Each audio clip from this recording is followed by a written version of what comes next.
تو اکرما سے کیا ہوگا؟ اکرمنا، اکرمنا۔ اچھا، یہ جو اعطاء ان کا صیغہ ہے، ہم کہتے ہیں نا اعطاء، یہ اصل میں تھا اعطایون، بلکہ آپ اس کو اعطایون ہی سمجھیں، پھر زیادہ گڑبڑ میں نہ چلے جائیں۔ کیا تھا یہ؟ اعطایون، عطا کرنا، لیکن اعطایون میں یا آ رہا ہے حروف گڑبڑی۔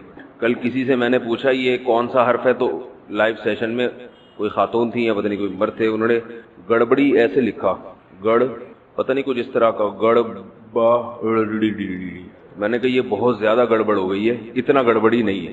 اردو کے بعض الفاظ لکھنا مشکل ہوتے ہیں، جیسے وہ مشہور ہے نا، پولیس والے کو نے روکا کسی کو، تو اس سے پوچھا آپ کا نام کیا ہے، کاغذات نہیں ہے نام کیا، اس نے کہا مستنصر حسین تارڑ۔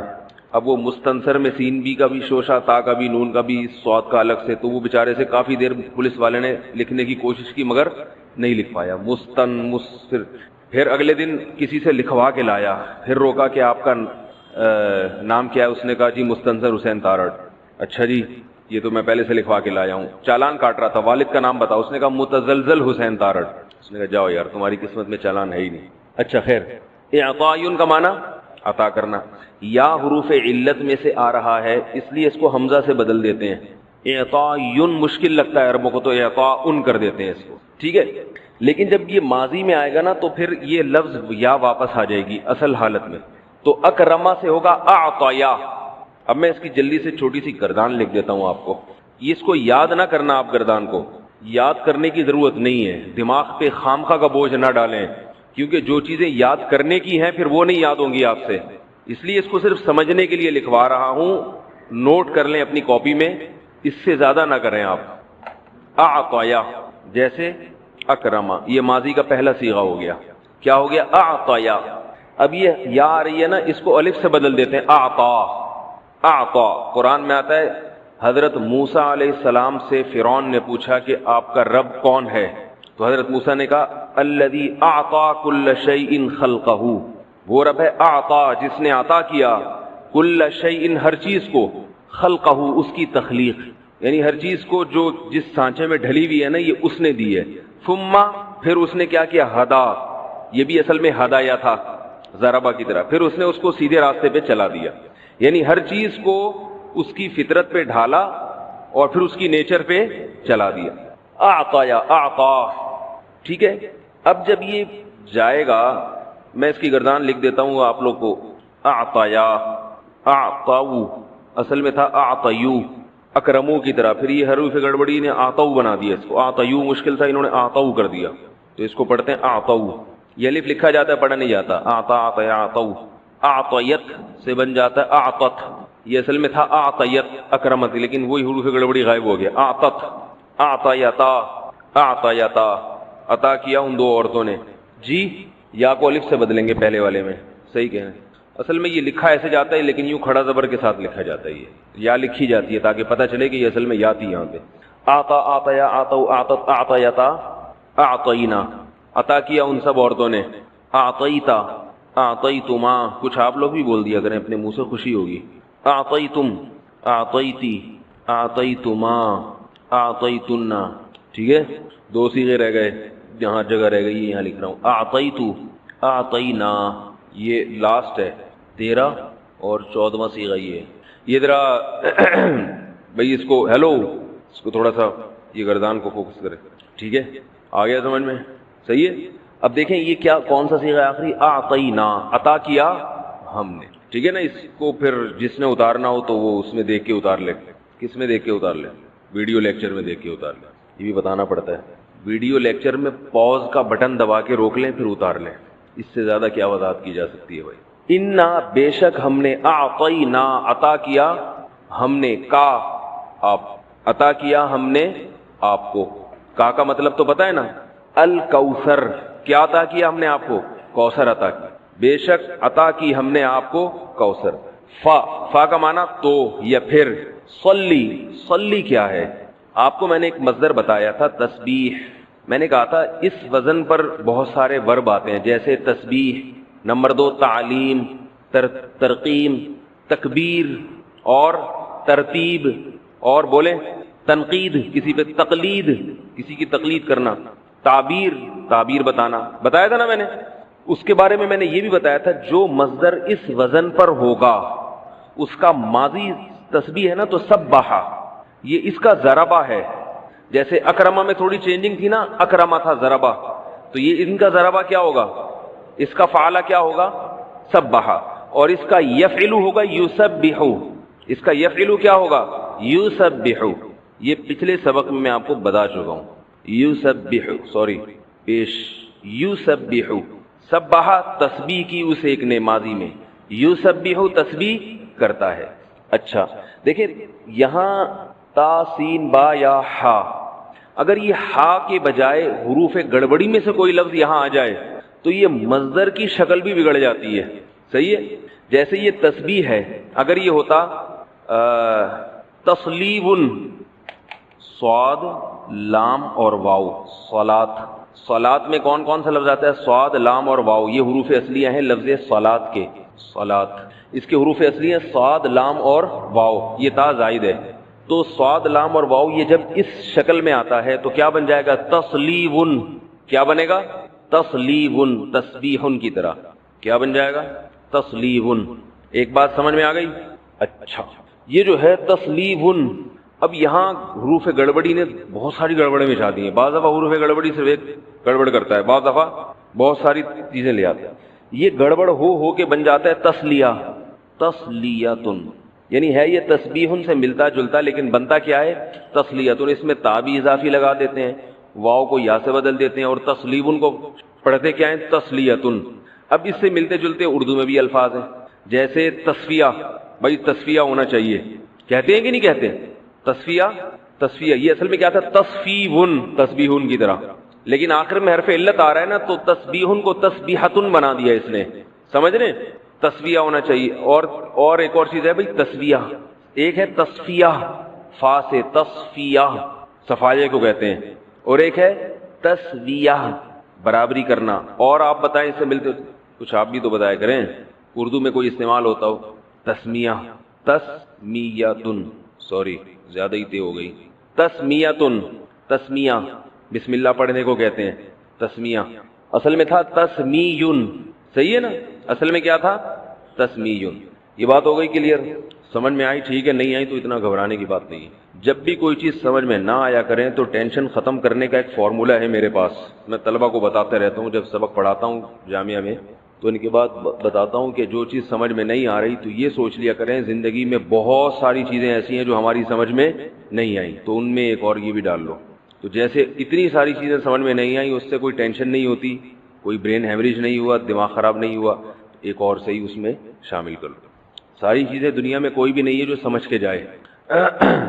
کچھ چیزیں قبر میں سمجھائی جاتی ہیں جا کے، کچھ قیامت کے دن سمجھائی جائیں گی، جو رہ جائیں گی وہ پھر جنت میں سمجھ میں آ جائیں گی انشاءاللہ. تو اب یہ سمجھ میں آ گیا صلات کا جو لفظ ہے نا، صلات، اس کا معنی یہ صلات نماز کو کہتے ہیں. اس کا جو مصدر استعمال ہوتا ہے نا، یعنی مصدر ہونا چاہیے، وہ باب تفعیل ہے، تفعیل.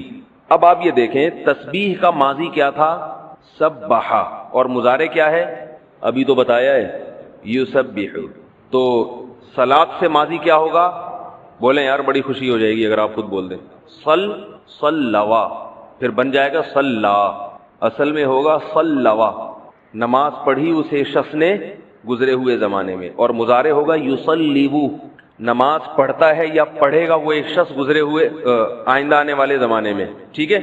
اب یہ حروف گڑبڑی آ گیا، اس نے دو گڑبڑی کری. نمبر ایک، واو کو یا سے بدل دیا، صلوا کو پڑھتے ہیں صلیا. عربوں کو مشکل لگتا ہے صلوا بولنا، صلوا عربوں کو بولنا مشکل، تو وہ کیا پڑھتے ہیں صلیا. انہوں نے اس کو بنا دیا صلیا، اور اس کو بنا دیا یصلیبو، یصلیو. یہاں بھی واو کو یا سے بدل دیا اور یہاں بھی واو کو یا سے، صلیا یصلیو. ٹھیک ہے. پھر انہوں نے ایک اور کام کیا، انہوں نے کہا یہ صلیا کیا ہے، صلا کر دو. جیسے قوالا میں قالا کر دیا، صحیح ہے نا، ہدایا میں ہدا کر دیا، تو انہوں نے صلیا میں کیا کر دیا صلا، کھڑا زبر لگا دیا یہاں صلا. ابھی آپ کو میں ایک بڑی دلچسپ بات بتانے والا ہوں، بڑا مزہ آئے گا. آپ صلو علی الحبیب سمجھانے والا ہوں. یہ جو کہتے ہیں نا گرین شرٹ صلو علی الحبیب، یہ کہاں سے نکلا ہے؟ تو صلا کا معنی نماز پڑھی اسے شخص نے، صلیا نماز پڑھی ان دونوں نے، صلیو جو صلو بن جاتا ہے، پھر صلو ہوتے ایک سلو ہوتا ہے، دونوں میں فرق ہے. صلو نماز پڑھی ان سب نے گزرے ہوئے زمانے میں، ٹھیک ہے. صلت اسے ایک عورت نے، صلتا ان دو عورتوں نے، وغیرہ وغیرہ. یصلیو اس کو پڑھ دیتے ہیں یصلی، کیونکہ یصلی کے بعد یو میں منہ گھمانا ان کو مشکل لگتا ہے، انہوں نے کیا کر دیا اس کو یصلی. اب آپ ذرا دیکھیں یصلی امر بنائیں گے ہم، اس سے بنائیں گے نا امر ہم ماضی سے، ہے نا.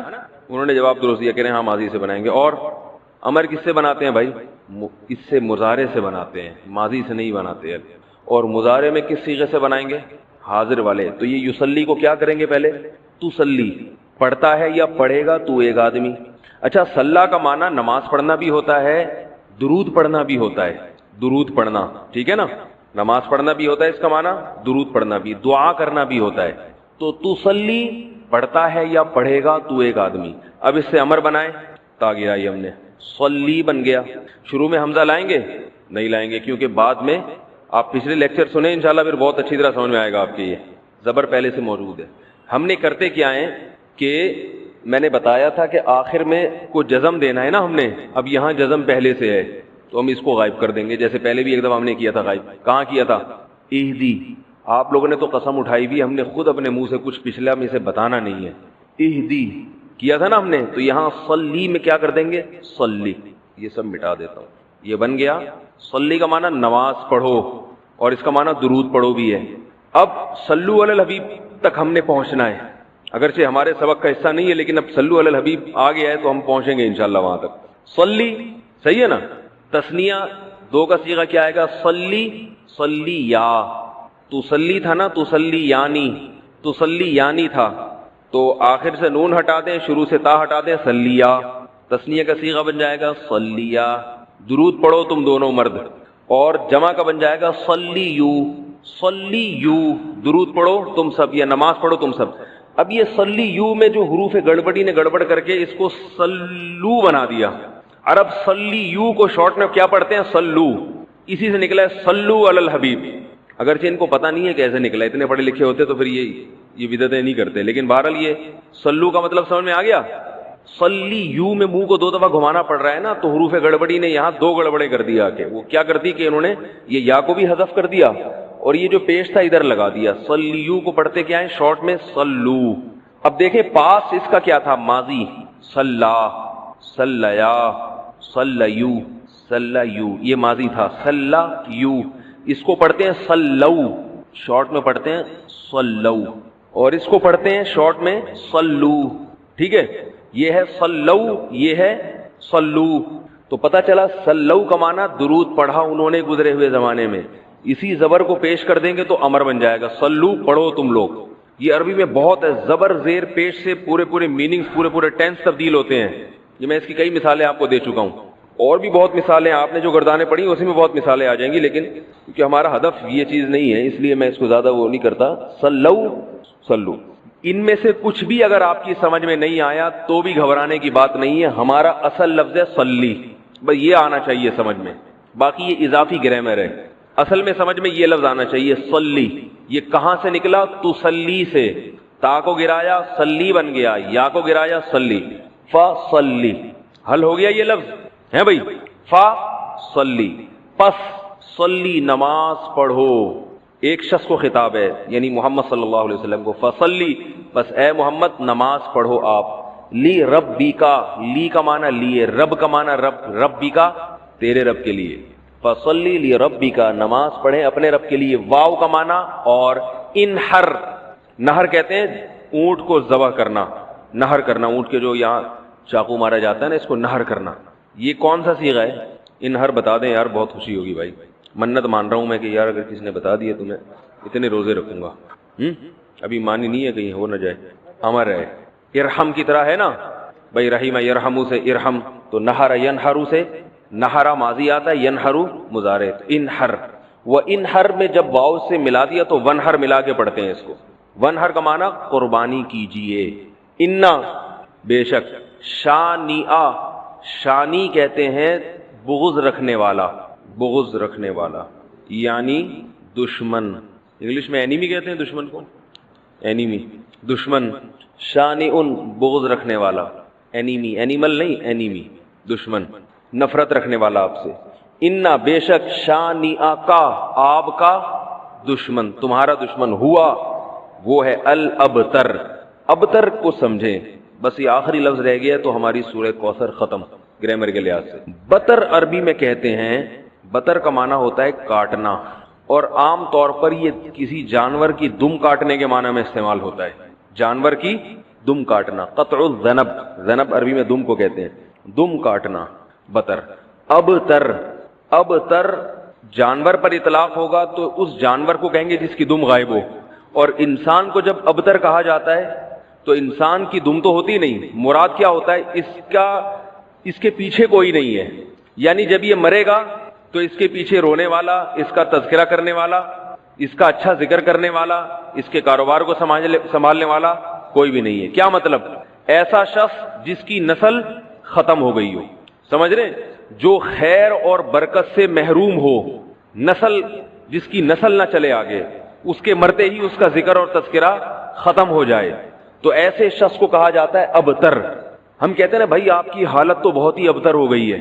ابتر کا مطلب یہ نہیں کہ پہلے خشک تھی اب تر ہو گئی ہے، یہ مطلب نہیں ہے. تراوٹ کو بھی کہتے ہیں نا، پہلے خشک تھی اب تر، یہ مطلب نہیں ہے. ابتر کا معنی بدترین. ناقص، ناقص کو بھی کہتے ہیں. جیسے جانور جس کی دم کٹ گئی ہو تو وہ ناقص جانور کہلاتا ہے کہ نہیں کہلاتا، تو ناقص کو بھی کہتے ہیں. امام ابو حنیفہ رحمہ اللہ کا جو مذہب ہے نا کہ وتر ایک رکعت، صرف ایک رکعت پڑھنا جائز نہیں ہے. اس کی دلیل ایک حدیث ہے جس میں نبی، اس کی دلیل یعنی دوسرے دلائل میں سے ایک حدیث یہ بھی ہے، نبی صلی اللہ علیہ وسلم نے، حدیث میں آتا ہے نہا رسول اللہ صلی اللہ علیہ وسلم عن البتیرہ، یہ بتیر بتر کا لفظ آیا یہاں. نبی صلی اللہ علیہ وسلم نے ناقص نماز پڑھنے سے منع کیا ہے. تو امام صاحب فرماتے ہیں کہ نماز کی ہمارے پاس جتنی مثالیں ملتی ہے، 2 رکعت کم از کم 2 رکعت ملتی ہے. تو 1 رکعت کے بعد سلام پھیر دینا کیا کہلائے گا؟ آدھی نماز، جس کی تکمیل نہ ہو. تو وہ بھی اس حدیث سے بھی استدلال کرتے ہیں. اس کے علاوہ بھی دلائل ہیں، جوابات تو وہ موضوع نہیں ہے، تو میں صرف یہ ابتر کا لفظ سمجھانے کے لیے آپ کو بتا رہا ہوں. سمجھ میں آ رہی ہے بات؟ ابتر وہ شخص جس کی نسل ختم ہو چکی ہو، یا یعنی جس کے آگے نسل میں برکت نہ ہو، خیر نہ ہو، اس کا تذکرہ ختم ہونے والا ہو، اس کو ابتر کہتے ہیں. انا اعطیناک الکوثر. میں جلدی سے اب اس کو سورت کو بھی مکمل کر دوں تاکہ یہ ہماری سورت کمپلیٹ ہو جائے. ترجمہ کر دیتا ہوں. انا اعطیناک الکوثر، اے نبی ہم نے آپ کو عطا کی کوثر. فصلی، پس آپ نماز پڑھیے، لی ربک، اپنے رب کے لیے، ونہر، اور قربانی کیجیے. انا بے شک شانی کا آپ کا دشمن ہوا الابتر، وہی دم کٹا ہے، وہی اسی کی نسل ختم ہوگی، اسی کا ذکر خیر ختم ہو جائے گا، وہی ناقص ہے، اس کا کوئی نام لینے والا ان کے بعد نہیں ہوگا. سمجھ رہے ہیں بات کو؟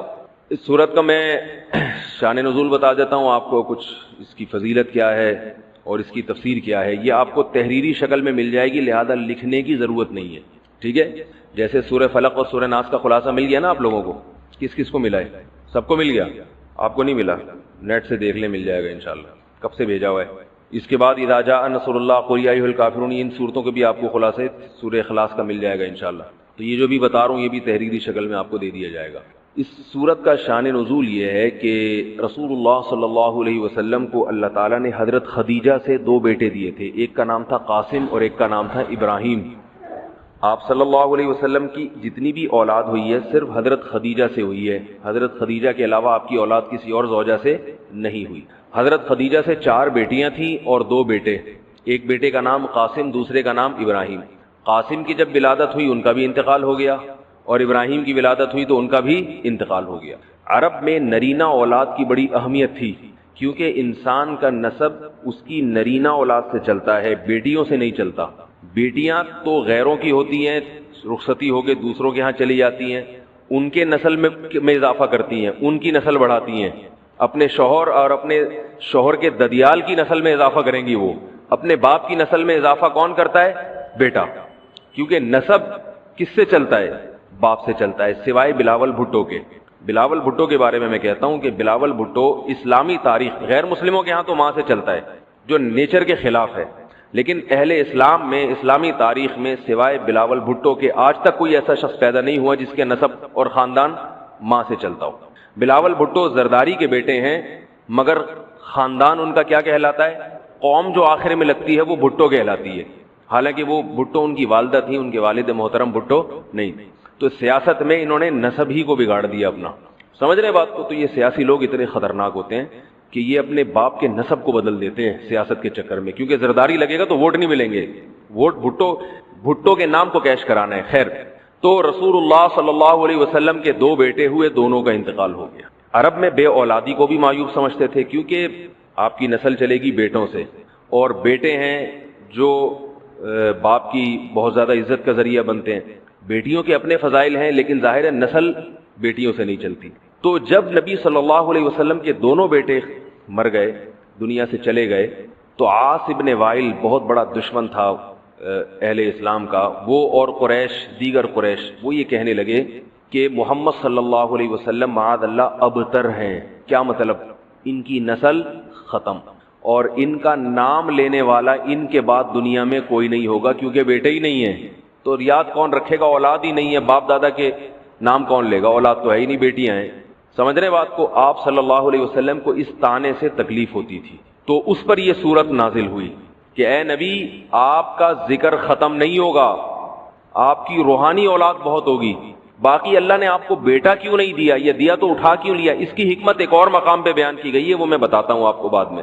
لیکن بتایا گیا کہ اے نبی، آپ کا ذکر ختم نہیں ہوگا، بلکہ یہ جو کہہ رہے ہیں نا کہ آپ کو خیر نہیں ملی، ابتر اسے کہتے ہیں جس کے نسل میں یا جس کو، کیونکہ جس کی اولاد نہیں ہے نا اس کو یہ سمجھا جاتا ہے، اور حقیقت بھی ایسے ہی ہے کہ بہت بڑی خیر سے محروم ہو گیا، وہ بڑھاپے میں خدمت کے لیے نہیں ہے، کاروبار سنبھالنے کے لیے کوئی نہیں ہے، دین کے مشن کو آگے لینے کے لیے، چلانے کے لیے نہیں ہوگا، اور تذکرہ نسل میں نہیں ہو سکے گا، تو یہ ساری بھلائیوں سے انسان محروم ہو جاتا ہے۔ تو نبی کو تسلی دی گئی، انا اعطینا الکوثر، اے نبی ہم نے آپ کو خیر کوثر کہتے ہیں خیر کثیر کو، بہت زیادہ بھلائیاں ہم نے آپ کو عطا کر دی ہیں۔ کوثر سے نہر کوثر تو ہے، لیکن کوثر کا جو لغوی مطلب ہے، ڈکشنری میں جو مطلب ہے وہ کیا ہے؟ اصل میں حوض کوثر کو نہیں کہتے، بلکہ کسے کہتے ہیں؟ خیر کثیر۔ اے نبی ہم نے آپ کو خیر کثیر عطا کی ہے، جس میں کیا ہے؟ نبوت، عزت، آپ کا قیامت تک تذکرہ ہوتا رہے گا، یہ ساری چیزیں ہم نے آپ کو عطا کر دی ہیں، لہذا ان کے طعنوں سے پریشان ہونے کی ضرورت نہیں ہے۔ ان کے نرینہ اولاد ہوگی تو بھی ان کا تذکرہ نہیں ہوگا، اور آپ کے نرینہ اولاد نہ ہو کے بھی آپ کی روحانی اولاد قیامت تک باقی رہے گی، اور آپ کا تذکرہ بہت زیادہ ہوتا رہے گا۔ یہ خیر کثیر ہم نے آپ کو عطا کی ہے۔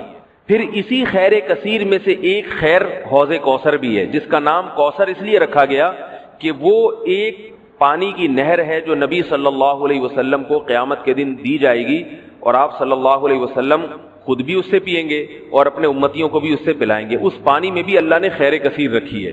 وہ خیر کثیر کیا ہے وہ ابھی انشاءاللہ میں بتاؤں گا۔ تو اس کا مصداق یعنی یہ آیت منطبق ہوتی ہے حوض کوثر پر بھی، ٹھیک ہے؟ تو یہ تو اس کا شان نزول ہے کہ اللہ نے بتا دیا کہ یہ جو آپ پر طنز اور طعنے کر رہے ہیں یہ لوگ ہیں جن کی نسل ہے ختم ہونے والی، ان کا تو یہ ہوگا۔ البتہ اگر کوئی واقعی ایسا مسئلہ ہے یعنی فساد کا خطرہ نہیں ہے تو پھر اس سے اسپیسیفک اس چیز پہ معافی مانگنی چاہیے، یعنی یہ اس کو ضرور دیکھنا چاہیے کوئی فساد نہ کھڑا ہو جائے۔ اس کی مثال ہے جیسے غیبت کسی کی اگر کی ہے آپ نے، تو جس کی غیبت کی ہے علماء کہتے ہیں اس سے براہ راست معافی نہ مانگی جائے، اس لیے کہ اس کو پتہ ہی نہیں ہے کہ آپ نے اس کی برائی کی ہے۔ اب آپ اس سے جا کے معافی مانگیں کہ جی میں نے چونکہ آپ کی غیبت کی تھی تو میں آپ سے معافی مانگنا چاہتا ہوں، اب وہ بیچارہ بیٹھا رہے گا پتہ نہیں اس نے میرے بارے میں کیا کیا لوگوں کو بتایا ہے، اس کے دل میں وسوسے آئیں گے۔ پھر جب آپ بتائیں گے کہ میں نے آپ کے بارے میں یہ بتایا کہ آپ تو ماشاءاللہ چوریاں کرتے ہیں اور آپ تو اس طرح کے آدمی ہیں، 2 نمبر آدمی ہیں، تو اس کے دل میں اور نفرت پیدا ہوگی کہ یار یہ کیا کیا میرے بارے میں کہتا رہا ہے۔ تو اس کی تلافی کا بھی طریقہ یہی ہے کہ آپ ہول سیل کے حساب سے معافی مانگے، بھائی جو کچھ کہا سنا معاف کر دو، اور جو اس کو غیبت کی وجہ سے نقصان ہوا ہے اس نقصان کی تلافی کریں۔ تو نقصان کی تلافی کیسے ہوگی؟ بھائی جن جن کے سامنے غیبت کی ہے ان کو بتا دیں کہ یار وہ میں نے کہا تو تھا لیکن وہ مجھے غلط فہمی ہوئی تھی، کچھ گول مول بات کر دینا کہ وہ مجھے غلط فہمی ہوئی تھی، ایسا نہیں ہے، شاید مجھ سے جو ہے نا اس کی تحقیق میں غلطی ہوئی ہو، اس طرح کر کے تاکہ اس کی عزت کو جو نقصان پہنچا ہے اس نقصان کی تلافی ہو جائے۔ پھر اس کے لیے دعا بھی کرنی چاہیے۔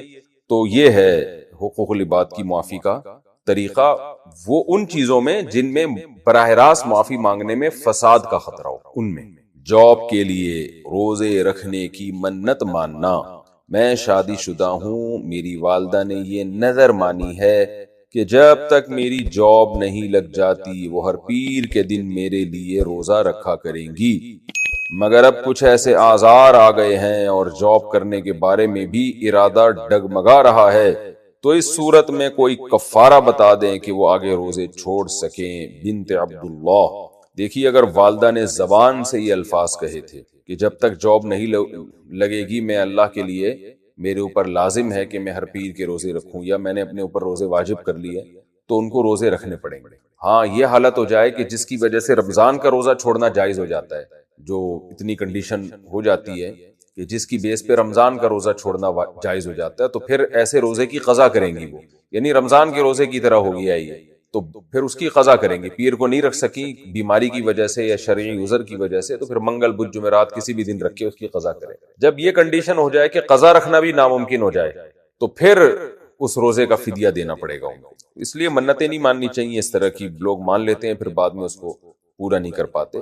تو اگر اللہ نہ کرے اتنی صحت خراب ہو یا بڑھاپا آ جائے جس کی وجہ سے وہ روزہ رکھنا ناممکن رہے اور قضا بھی ممکن نہ ہو، تو پھر اس میں فدیہ ہے، پھر فدیہ دیا۔ فدیہ 2.25 کلو گندم، بعض علماء 2.25 کہتے ہیں، راجح ہماری نظر میں راجح قول 2.25 کلو گندم کا ہے، تو 2.25 کلو گندم یا اس کی قیمت کسی ایک غریب کو دے دی جائے، یا کسی غریب کو 2 ٹائم کا کھانا کھلا دیا جائے، تو اس سے کفارہ ادا ہو جائے گا۔ اور دوسری بات، والدہ نے یہ کہا ہے نا کہ جب تک آپ کی جاب نہیں لگ جاتی، تو جاب لگ جائے بے شک پھر چھوڑ دیں اس کو۔ ایک ہیلہ بھی اختیار کیا جا سکتا ہے اس میں کہ جاب لگا دیں، جاب لگ جائے گی تو والدہ پر پھر یہ روزے واجب نہیں رہیں گے، جیسے ہی جاب لگے گی تو جاب 1 مہینہ کریں پھر بے شک چھوڑ دیں اس جاب کو، تو اس سے یہ منت کم از کم پوری ہو جائے گی ان کی۔ بینک کے سیونگ سرٹیفکیٹ کے عوض منافع لینا۔ میرے والد نے 2011 میں ایک سیونگ سرٹیفکیٹ خریدا تھا جو 11,000 کا تھا۔ اب 10 سال پورے ہونے والے ہیں، ہم نے بینک والوں سے پتہ کروایا تھا کہ ہمارے پیسے کہاں استعمال ہوتے ہیں، تو انہوں نے کہا کہ اس سے وہ کاروبار کرتے ہیں اور نفع ہوتا ہے، وہ 10 سال بعد ہمیں دیتے ہیں، جو کہ تقریباً 1.5 لاکھ کا ہوگا، تو کیا ہم یہ پیسے استعمال کر سکتے ہیں؟ عائشہ شیخ کراچی سے۔ دیکھیں بینک والے اس سے بزنس کر رہے ہیں یا سود پہ دے رہے ہیں یہ الگ بات ہے۔ بینک والوں کا آپ سے کیا ایگریمنٹ ہوا تھا؟ سیونگ سرٹیفکیٹ 11,000 کا بینک نے آپ کو دیا یا آپ کے ابا کو یا اماں کو دیا، تو بینک نے اس وقت آپ سے ایگریمنٹ کیا تھا؟ اگر یہ ایگریمنٹ کیا تھا کہ ہم یہ بزنس میں لگائیں گے، جو ہمیں پروفٹ ہوگا، آپ کے پیسوں سے جو پروفٹ ہوگا، اس پروفٹ میں اتنے پرسنٹ آپ کا، اتنے پرسنٹ ہمارا، جیسے کہ اسلامک بینک کرتا ہے، تو پھر تو یہ بالکل جائز ہے۔ لیکن اگر اس طرح کا کوئی ایگریمنٹ آپ سے نہیں ہوا تھا تو پھر یہ نفع جائز نہیں ہے۔ تو اب مجھے نہیں پتا جس بینک سے آپ نے کے والد نے سرٹیفکیٹ لیے ہیں ان کا پروفٹ دینے کا کیا طریقہ ہے۔ یہ تو انہوں نے بتا دیا کہ ہم آگے بزنس میں لگاتے ہیں، تو بزنس میں لگانے کے بعد پھر جو بزنس وہ کر رہا ہے بینک آگے، وہ بزنس میں ان کا کیا ایگریمنٹ ہوتا ہے کہ بزنس میں جو پروفٹ ہوگا اس میں پرسنٹیج کے حساب سے لیں گے یا آگے بزنس میں انویسٹ کر کے سود لے رہے ہیں اس پہ، اور آپ سے کیا ایگریمنٹ ہوا ہے، تو یہ اس میں ڈیٹیل معلوم نہیں ہے، تو اس لیے یہ بینک سے ہی پوچھیں آپ۔ عام طور پر جو اسلامک بینک ہیں جو کسی شرعی ایڈوائزر کے تحت چل رہے ہوں، یا سودی بینک میں جو اسلامک ونڈوز کھل گئی ہیں، تو وہ تو اس کا خیال کرتے ہیں، لیکن جو عام بینک چل رہے ہیں وہ اس کا خیال نہیں کرتے، وہ اکثر سودی لین دین ہی کر رہے ہوتے ہیں۔ عصر کے بعد کیا ہم سو سکتے ہیں؟ عصر کے بعد سونا کیسا ہے؟ بنت عبدالسلام سعودی عرب سے۔ دیکھیں سونے کا کوئی ٹائم اس شریعت میں کوئی فرض واجب نہیں ہے، جب تھکاوٹ ہو انسان سو سکتا ہے، عصر کے بعد بھی، مغرب کے بعد بھی، عشاء کے بعد بھی، فجر کے بعد بھی، لیکن جو اس سونے کا اللہ نے ٹائم بتایا ہے اور جس کی شریعت میں تاکید ہے وہ ہے رات کو جلدی سونا، صبح جلدی اٹھنا اور دوپہر قیلولہ کرنا۔ اور جو سنت ٹائم ہے، نبی صلی اللہ علیہ وسلم فجر کی نماز سے پہلے اذان کے بعد بھی کچھ دیر آرام کیا کرتے تھے، تو یہ اصل ٹائم ہے۔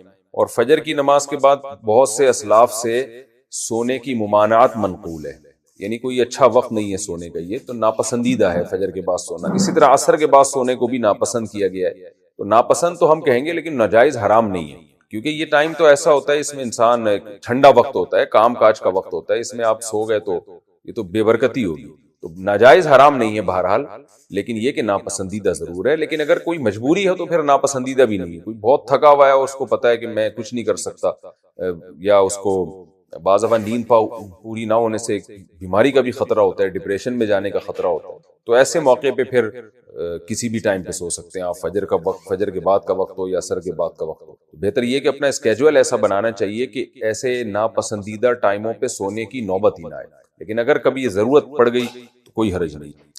شوہر کے کہنے پر بال ڈائی کروانا۔ میری عمر تقریباً 55 سال ہے، میرے بال سفید ہو گئے ہیں، بال ڈائی نہیں کرواتی کیونکہ مجھے یہ اچھا نہیں لگتا۔ میرے شوہر اور میری والدہ کہتی ہیں کہ بالوں پر رنگ کرواؤ، تو اگر میں نہ کرواؤں تو کیا مجھے گناہ ہوگا؟ اور اگر میں ان کے کہنے پر بال ڈائی کروا لوں تو کیا یہ ان کو گناہ ہوگا؟ شازیہ صاحبہ ثوابی سے۔ شوہر کے لیے زینت اختیار کرنا یہ عورت پر لازم ہے، تو اگر شوہر کہہ رہے ہیں کہ بالوں کو ڈائی کروائیں تو کروا لینا چاہیے۔ خواتین اس کا خیال نہیں کرتی، یہ بھی شریعت کا ایک حکم ہے کہ شوہر اگر زینت کو پسند کرتا ہے تو اس کے لیے زینت اختیار کی جائے۔ اگر عورت گھر میں زینت اختیار نہیں کرے گی تو شوہر کی توجہ پھر دوسری عورتوں کی طرف جائے گی۔ تو البتہ بال کالے نہ کرائے جائیں، تو کسی بھی کلر کے بال کروائے جا سکتے ہیں، کالا کلر نہ کروائیں۔ تو یہ نہ صرف یہ کہ جائز ہے بلکہ عورت کے لیے مستحب ہے، ثواب کی بات ہے کہ وہ شوہر کے لیے زینت اختیار کرتی ہے۔ اسی طرح والدین بھی اگر بیٹی کو کہہ رہے ہیں کہ بالوں کو کلر کرو تو جائز چیزوں میں والدین کی اطاعت بھی لازم ہے۔ تو ماں اگر کہہ رہی ہے، ماں کو ظاہر ہے ماں چاہتی ہے کہ میری بیٹی دیکھنے میں اچھی لگے، اس میں ماں کی بھی عزت ہوتی ہے، والدین کو اپنی اولاد سے محبت ہوتی ہے، وہ چاہتے ہیں کہ ہماری ایک اولاد کی ایک پرسنالٹی ہو۔ تو والدہ بھی اگر کہہ رہی ہیں کہ بالوں کو ڈائی کروائیں تو والدہ کی بھی بہت بڑا مقام ہے اسلام میں، اور اس پہ تو کتنی شریعت میں والدہ کو خوش کرنے کے فضائل ہیں۔ تو آپ کو چاہیے کہ آپ اس کو اللہ ہی کا حکم سمجھیں، کیونکہ ماں بھی حکم دے رہی ہے، شوہر بھی حکم دے رہا ہے، تو اللہ کو خوش کرنے ہی کے لیے آپ، کیونکہ ان کو خوش کرنا اللہ نے حکم دیا ہے ان کو خوش کرنے کا، تو اس لیے بال کالے نہ کریں آپ، لیکن کوئی اور کلر بالوں کو والدہ کے کہنے پر یا شوہر کے کہنے پر کروایا جا سکتا ہے۔ سونے کی زکوٰۃ کس ریٹ پر نکالیں گے؟ پچھلے سالوں کی سونے کی زکوٰۃ آج کے ریٹ کے حساب سے نکالیں گے یا الگ الگ سال کا جو ریٹ تھا اس کے حساب سے نکالیں گے؟ زوجہ مبین پٹنہ سے۔ اگر آپ کے پاس پچھلے سال صرف سونا ہی تھا اور 1 روپیہ بھی نہیں تھا، نہ چاندی تھی نہ مال تجارت تھا، تو اور پچھلے سال آپ نے سونا کی زکوٰۃ نہیں نکالی اور اب نکال رہے ہیں، تو جس ٹائم نکلے گا اسی دن کے ریٹ کا حساب ہوگا، چاہے وہ پچھلے سال کی زکوٰۃ ہو، کیونکہ گویا کہ آپ پر ابھی سونا میں سے سونا نکالنا واجب ہوا ہے، اور سونا نہیں نکال رہے تو اس کی قیمت دے رہے ہیں، تو وہ قیمت ظاہر ہے آج کے ریٹ کی دی جائے گی۔ لیکن عام طور پر ایسا ہوتا نہیں ہے، ہوتا یہ ہے کہ جب سونے کی زکوٰۃ نکالی جا رہی ہوتی ہے، جیسے پچھلے سال آپ پر جو زکوٰۃ واجب ہوئی تھی، تو سونے کے علاوہ 2-4 روپے تو ہوں گے ہی آپ کے پاس عام طور پہ، تو سونے کے ساتھ جب زکوٰۃ کے نصاب کی دوسری چیزیں بھی مکس ہو جاتی ہیں تو پھر اس میں علماء کی 2 رائے ہیں۔ یعنی اگر آپ نے پچھلے سال زکوٰۃ نہیں نکالی تو بعض علماء یہ کہتے ہیں کہ اس سال جب آپ زکوٰۃ نکالیں گی تو آج کے ریٹ کا اعتبار ہوگا۔ وجہ اس کی یہ ہے کہ سونے کی زکوٰۃ میں اصل تو سونا ہی واجب ہوا تھا نا، تو اصل تو یہ تھا کہ جتنا بھی سونا آپ کے پاس ہے اسے کاٹ کے اس کا 2.5% سونا نکالا جائے۔ تو اگر آپ سونے کو چینج کر رہی ہیں کرنسی کے بدلے میں تو آج چینج ہو رہی ہے نا وہ، تو آج کا ریٹ کا حساب ہوگا۔ لیکن ایک دوسری رائے بھی ہے علماء کی، اور یہ بھی بہت مضبوط رائے ہے، وہ رائے یہ ہے کہ پچھلے سال جب سونے کی زکوٰۃ آپ پر واجب ہوئی تھی اور آپ کے پاس کرنسی بھی تھی، تو سونے کا اصل اپنا معیار ختم ہو چکا تھا، بلکہ اس میں اصل معیار تھا چاندی، یعنی 52.5 تولہ چاندی کے نصاب کا خیال کر کے آپ پر پیسے یعنی سونے کی ویلیو لگائی جا رہی تھی اس وقت، تو ویلیو کے حساب سے زکوٰۃ واجب ہو رہی تھی۔ تو جس دن زکوٰۃ پچھلے سال واجب ہوئی تھی تو چونکہ سونے کی ویلیو پر زکوٰۃ واجب ہوئی تھی، اس لیے اس دن کی ویلیو آج لگائی جائے گی، یعنی اس دن ویلیو کیا تھی۔ تو دونوں قول ہیں، پہلے قول میں احتیاط زیادہ ہے اور دوسرے قول جو دلیل کے لحاظ سے راجح، یہ دوسرا قول ہے۔ تو دوسرا قول جو دلیل کے لحاظ سے راجح ہے اس کا حاصل یہی ہے کہ آج آپ سونے کی زکوٰۃ اگر نکال رہی ہیں تو 1 سال لیٹ اگر نکال رہی ہیں یا 6 مہینے بعد نکال رہی ہیں تو ریٹ اسی دن کے دیکھے جائیں گے کہ اس وقت سونے کے ریٹ کیا تھے، بشرطے کہ سونے کے ساتھ دوسری چیزیں بھی اس وقت آپ کے پاس موجود ہوں۔ سونا بیٹی کے نام کر دیا تو زکوٰۃ کس پر ہوگی؟ میری 2 بیٹیاں ہیں اور میں نے ان دونوں کے نام زیورات تقسیم کر دیے ہیں، کیا اس تقسیم کیے ہوئے زیور کی زکوٰۃ مجھے نکالنی ہوگی یا نہیں؟ زوجہ مبین پٹنہ سے۔ اگر یہ بیٹیاں نابالغ ہیں اور آپ نے ان کے نام کرنے کا مطلب یہ بتا دیا کہ بھئی یہ آج سے میری بیٹیوں کا ہے، تو پھر نابالغ بچے کے مال پہ زکوٰۃ واجب نہیں ہوتی. اور اگر یہ بیٹیاں بالغ ہیں تو صرف اتنا کہہ دینے سے کہ یہ میری بیٹیوں کا ہے، یہ بیٹیوں کا نہیں ہوگا، ان کو ہینڈ اوور کرنا پڑے گا، ایک دفعہ ان کے قبضے میں دیں، پھر بے شک واپس لے کے امانت کے طور پہ رکھ لیں. تو ایسی صورت میں جب بیٹیوں کو دیا جائے گا تو پھر آپ پر نہیں، البتہ بیٹیوں پر پھر اس کی زکوٰۃ واجب ہوگی. تو وہ ان کی پرمیشن سے آپ نکالیں یا بیٹیاں خود نکالیں، یہ آپ ان کا مسئلہ ہے. لیکن اگر نابالغ بچیاں ہیں تو ان کی ملکیت میں دینے سے پھر زکوٰۃ ساقط ہو جاتی ہے، کیونکہ نابالغ زکوٰۃ دینے کا مکلف نہیں ہے، عبادت کا مکلف نہیں، عبادت کے واجب ہونے کا. 2 نمبری سے جاب حاصل کی ہو تو کمائی کا حکم.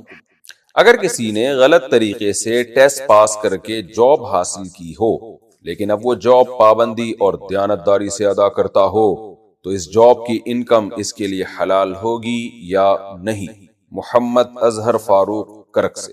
جی اگر وہ دیانتداری سے اب جاب کر رہا ہے اور جو کام اس کے ذمہ لگایا جاتا ہے اس میں خیانت نہیں کرتا تو اس کے لیے ارننگ حلال ہے.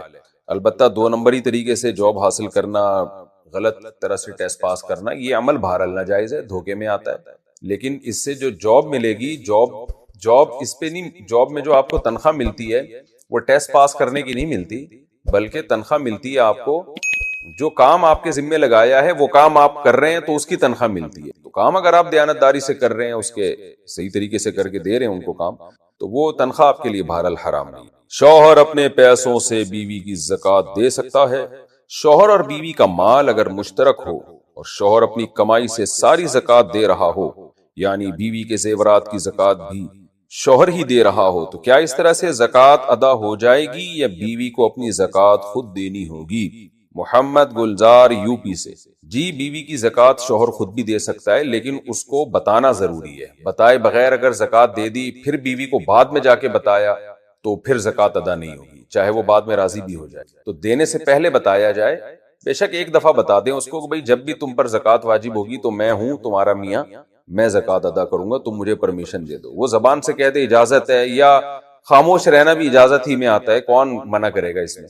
تو اس کو بہرحال اطلاع دینا ضروری ہے. پھر آپ زکوٰۃ ادا کریں. اللہ کرے کہ سارے میاں اتنے اچھے ہو جائیں جیسے محمد گلزار بھائی ہیں. اور عورتوں کو چاہیے اپنے شوہروں کا شکر ادا کریں. کتنی مالی ذمہ داریاں شوہر ادا کر رہے ہوتے ہیں، زکوٰۃ بھی خود ہی نکال رہے ہوتے ہیں، کھلا پلا بھی رہے ہوتے ہیں، گیس بجلی کا بل بھی دے رہے ہوتے ہیں، مکان کا کرایہ بھی دے رہے ہوتے ہیں، بچوں کی فیسیں بھی دے رہے ہوتے ہیں.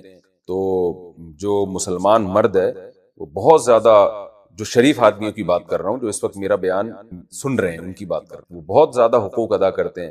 اور ہماری خواتین پھر بھی ویسٹرن کلچر کو پسند کرتی ہیں. تو ویسٹرن کلچر میں جا کے دیکھیں، انگریز تو مکان کا کرایہ نہیں دیتا، وہ زکوٰۃ کیا ادا کرے گا بیوی کی طرف سے؟ جو مالی عبادتیں وہ کہاں سے دے گا؟ وہ برگر خود اپنے پیسوں سے کھا رہے ہوتے ہیں، بیوی اپنے پیسوں سے، چائے اپنے پیسوں سے بنا کے پی رہا ہے، بیوی اپنے پیسوں سے چائے بنا کے پی رہی ہے، بچوں کو آدھا میاں پال رہا ہے آدھا بیوی پال رہی ہے، اور بہت دفعہ تو اکیلی بیوی ہی پال رہی ہوتی ہے. تو اس لیے ہماری خواتین کو اپنے یہ جو پاکستانی اور انڈین اور مسلمان میاں ہیں، ان میاؤں کی قدر کرنی چاہیے، جو اس ٹائپ کے میاں ہیں جن کا میں ابھی، جو میرا بیان اس وقت سن رہے ہیں، جس ٹائپ کے میاؤں نے یہ سوال کیا ہے ان کی بات کرو. باقی ظاہر اچھے برے ہر جگہ ہوتے ہیں.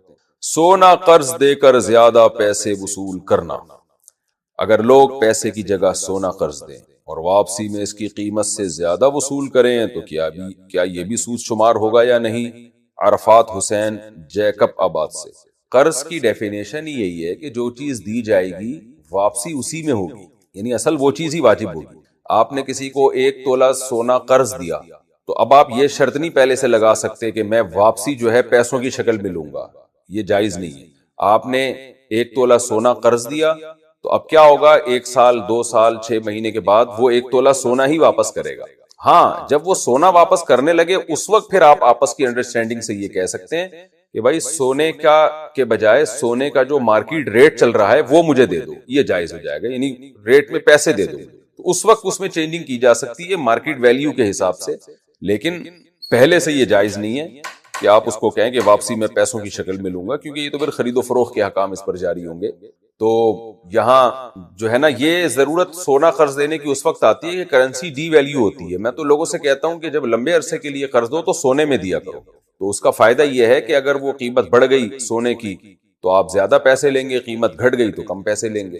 تو جب قرض سونے میں دیا ہے تو سونا ہی واپس لینا پڑے گا، لیکن لیتے وقت پھر آپ اس کو چینج کر سکتے ہیں کہ بھائی ٹھیک ہے اتنے میں نے 1 تولہ سونا دیا تھا اور تو اب واپسی کا ٹائم آ گیا ہے، تو اب آپ ایسا کریں 1 تولہ سونا کی بجائے آپ چاہیں تو 1 تولہ سونا کی جو ریٹ چل رہے ہیں مارکیٹ میں وہ دے دیں، تو سامنے والے کو اختیار ہے، وہ کہتے ہیں نہیں جی میں تو سونا ہی دوں گا تو پھر سونا لے لیں، اگر وہ کہتے ہیں چلو ٹھیک ہے میں اس کی قیمت دے دیتا ہوں تو بھی ٹھیک ہے۔ کریڈٹ کارڈ کے جواز کی شرائط، اگر ہم کریڈٹ کارڈ کی قسطیں باقاعدگی سے ادا کرتے رہیں تو کیا کریڈٹ کارڈ کا استعمال جائز ہوگا؟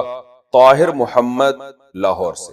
دیکھیں کریڈٹ کارڈ میں 2 خرابیاں، ایک خرابی تو یہی ہے کہ سود دینا پڑتا ہے اس میں آپ، لیکن یہ تو اس کا تو آپ بچت ہو جائے گی آپ کی کہ اگر آپ ٹائم پہ پیمنٹ ادا کر دیں اور سود لگنے سے پہلے ہی پیمنٹ دے دیں تو سود سے تو بچت ہو جائے گی، لیکن ایک دوسری خرابی یہی ہے کہ کریڈٹ کارڈ جب آپ لیتے ہیں تو یہ ایگریمنٹ آپ کا ہوتا ہے کہ اگر میں نے ٹائم پہ پیسے ادا نہیں کیے تو میں سود دوں گا، یہ ایگریمنٹ بھی حرام اور ناجائز ہے، یعنی ایگریمنٹ تو آپ نے کر لیا نا، سودی ایگریمنٹ، تو اس لیے کریڈٹ کارڈ کے استعمال کو علماء ناجائز کہتے ہیں چاہے آپ ٹائم پہ پیمنٹ کر بھی دیں، کیونکہ اس میں سودی ایگریمنٹ بہرحال ہو گیا۔